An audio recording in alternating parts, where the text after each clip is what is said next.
రెండు డాక్యుమెంట్స్ చూసినారు. ఒకటి రాజకీయ పరంగా అవకాశాలు ఎట్లా కొల్లగొట్టుకుపోయారు ఒక వర్గమని, రెండోది జ్యుడిషియరీ వ్యవస్థలో ఎట్లా సెటిల్ అయ్యారు వీళ్ళందరూ అనేది రెండు అంశాలను మీ ముందు చూసారు. సో అందులో నిన్న జ్యుడిషియరీ వ్యవస్థ అయితే మొన్ననేమో పాలిటిక్స్, ఇక రేపు మరొక బాంబు మీ ముందుకు తెస్తాం. ఎప్పటి వరకు తెస్తామంటే ఈ తెలంగాణ రాష్ట్రంలో బీసీల లెక్కలు తేల్చే వరకు, గ్రామాన ఏ కులం వాళ్ళు ఎంతమంది ఉన్నారని చెప్పే వరకు ఇవన్నీ చేస్తూనే ఉంటాం. ఎంతటి దుర్మార్గం అంటే మొత్తం భారతదేశంలోనే మొదటిసారిగా కర్ణాటక ప్రభుత్వం 2015లో కులగణన చేసింది. సిద్ధరామయ్య గారు ముఖ్యమంత్రిగా ఉన్నటువంటి సందర్భంలో కులగణన చేసి ఇప్పటి వరకు లెక్కలు బయటపెట్టినటువంటి కాంగ్రెస్ పార్టీ ప్రభుత్వం అక్కడ ఉంది. లెక్కలు బయటపెట్టలే ఇప్పటిదాకా. ముఖ్యమంత్రి సిద్ధరామయ్య గారు బీసీ సామాజిక వర్గం నుంచి, ఇంకా కొంతమంది మంత్రులు ఈ లెక్కలు బయటపెట్టాలని క్యాబినెట్లో మొన్న నోటు పెడితే పెట్టడానికి వీల్లేదని చెప్పి డీకే శివకుమార్ ఇటువంటి అప్పర్ క్యాస్టులంతా లేచి లొల్లిపెట్టి వెళ్ళిపోయారట. ఇంకో ఇది కాంగ్రెస్ పార్టీ కథ. కర్ణాటక రాష్ట్రంలో కాంగ్రెస్ పార్టీ నిర్వహించినటువంటి కులగణన సర్వే లెక్కలు ఇప్పటిదాకా రాలే బయటికి. వీళ్ళు దేశానికి ఆదర్శవంతమైనటువంటి కులగణన చేస్తున్నాం ఈడ అని చెప్పి ఈడ డాంబికాలు కొట్టిండు ముఖ్యమంత్రి రేవంత్ రెడ్డి. మరి ఈ రెండు రాష్ట్రాల్లో జరిగినటువంటి, ఇక్కడనేమో తెలంగాణ కులగణన లెక్కలు అవకతవకలు, అక్కడనేమో చేసిన లెక్కలు బయట పెట్టే పరిస్థితి లేదు. ఇక్కడనేమో అప్పర్ క్యాస్ట్ ముఖ్యమంత్రి, అక్కడనేమో బీసీ ముఖ్యమంత్రి ఉండి బీసీ ముఖ్యమంత్రిని బెదిరింపులకు గురి చేస్తా ఉండి డీకే శివకుమార్. ఎప్పుడైతే కులగణన నివేదిక బయట పెట్టబోతా ఉన్నామనేటువంటి మాట సిద్ధరామయ్య గారు చెప్పారు, వెంటనే డీకే శివకుమార్ గారు బీజేపీతో టచ్లోకి పోయిండు, ప్రభుత్వాన్ని కూలగొడుతురు అనేటువంటి చర్చకు తీసుకొచ్చినాడికి. అంటే వాళ్ళకి ఎంత కుట్ర చూడుర్రి, ఇన్ని రకాలైనటువంటి కుట్రలు ఉంటాయి. బీసీ ముఖ్యమంత్రి ఉన్నా వాళ్ళు డామినేట్ చేసి బెదిరిస్తారు, నీ ముఖ్యమంత్రి పదవి పోతుందని. ఇక్కడున్న ముఖ్యమంత్రి ఏమో బీసీలు ఏం పీక్కుంటారో పీక్కోరు, నేను ఇట్లే చేస్తాను రేవంత్ రెడ్డి అంటాడు. ఇది కాంగ్రెస్ పార్టీ కులగణన పైన వాళ్ళ నాయకుడు రాహుల్ గాంధీ గారి ఆలోచనకు ఇక్కడ జరుగుతున్న ఇంప్లిమెంట్కు పరిస్థితి చూడండి.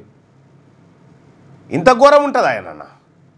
మీరు మా లెక్కలు ఎట్లాగో చెప్తలేరు, అందుకే మీ లెక్కలు చెప్దామనే మీ లెక్కలు ఎంటబడ్డం. అత్యంత దుర్మార్గంగా ఈ వ్యవహారం చేస్తూ ఉన్నారు. నిన్న నాగర్ కర్నూలు కేంద్రంలో బీసీ ఉద్యోగస్తులు, టీచర్లు, ఎంప్లాయీస్, ఆర్టీసీ అందరూ వచ్చారు. అందరూ వచ్చి సమావేశం పెట్టి మన వాటా ఏందో తేల్చుకోవాల్సిందే, సావో రేవో అనేటువంటి నినాదాన్ని ఇలా అందరూ బయటికి ఎత్తుకుంటా ఉన్నారు. అంటే ముఖ్యమంత్రి గారు ఆంధ్ర పాలకులు తెలంగాణ రాష్ట్రాన్ని వదిలిపెట్టి పోవడానికి ఇష్టం లేక ఎన్ని రకాల కుట్రలు కుతంత్రాలు చేసిరో, వాళ్ళ కుట్రలు కుతంత్రాల ముంగట నీది చిన్నది చాలా.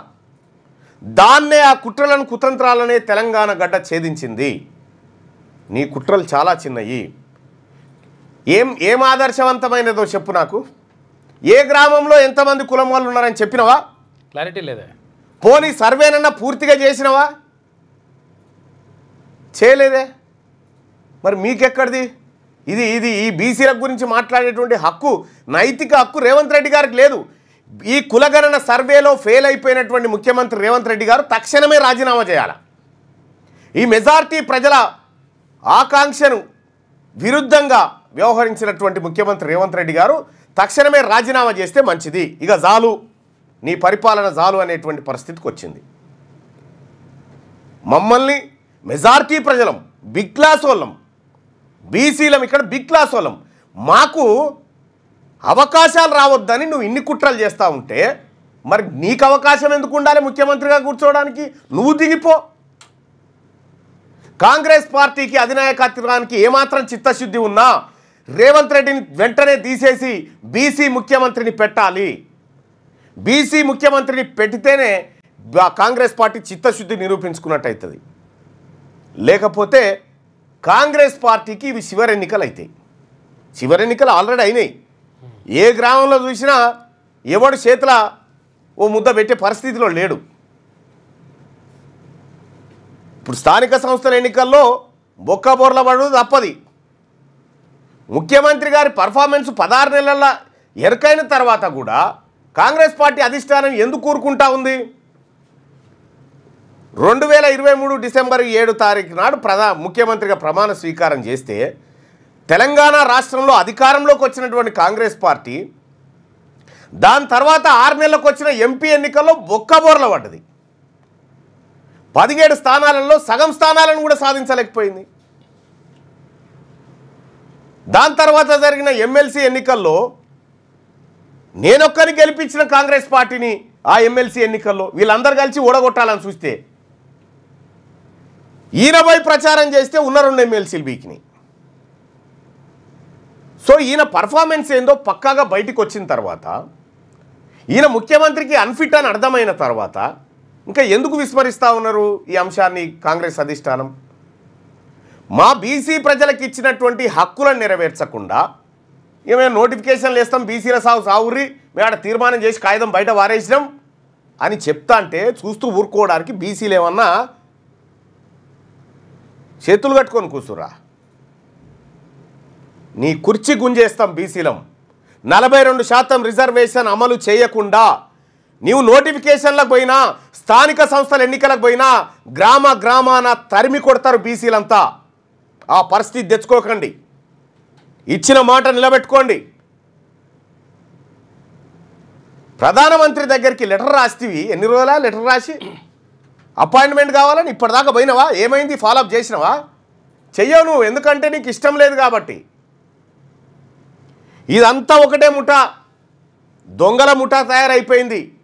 కాంగ్రెస్ నాయకుడు రాహుల్ గాంధీ గారి ఆలోచనను దెబ్బతీసి ఆయనను ప్రధానమంత్రిని కాకుండా అడ్డుకునేటువంటి బ్యాచ్ తయారైపోయింది ఇక్కడ. సో కాబట్టి బీసీ ప్రజలారా వీళ్ళ తత్వం అర్థమైపోయింది. కాంగ్రెస్ పార్టీని రేవంత్ రెడ్డి నాయకత్వంలో ఉన్నటువంటి పార్టీని బొంద పెడితేనే వీళ్ళకు సిగ్గు శరం వస్తుందిగా, లేకపోతే రాదిగా. ఆ రోజులు త్వరలో రావాలి. బీసీ ప్రజలమంతా ఇలా ఒక్కతాటి మీదకి వచ్చి మాట్లాడుతూ ఉంటే అంత చులకనైపోయిందా మీకు? యుద్ధం స్టార్టే. మేమేం వదిలిపెట్టడానికి సిద్ధంగా లేము. నీవు జానారెడ్డి ఆడేటువంటి ఆటలకు చూసుకుంటా కూర్చుంటామా? మీ రాజకీయ సమాధులు కట్టం, ఖచ్చితంగా గట్టి తీరుతాం. ఇప్పటికిప్పుడు రాజీనామా చేసి కొడంగల్లో గెలుపు చూద్దాం. కొడంగల్లో గెలిచి చూపెట్టి ఇప్పుడు రాజీనామా చేసి,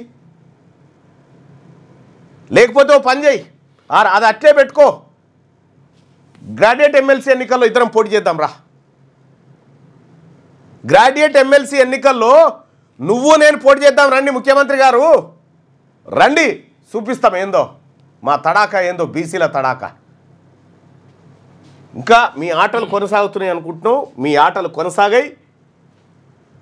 ఇక భవిష్యత్తులో నువ్వు ఒక్కడు చేసిన పాపానికి భవిష్యత్తులో మీ వర్గాల నుంచి ఒకడు మంత్రి కూడా అయ్యే పరిస్థితి ఉండదు. నువ్వు చూడు.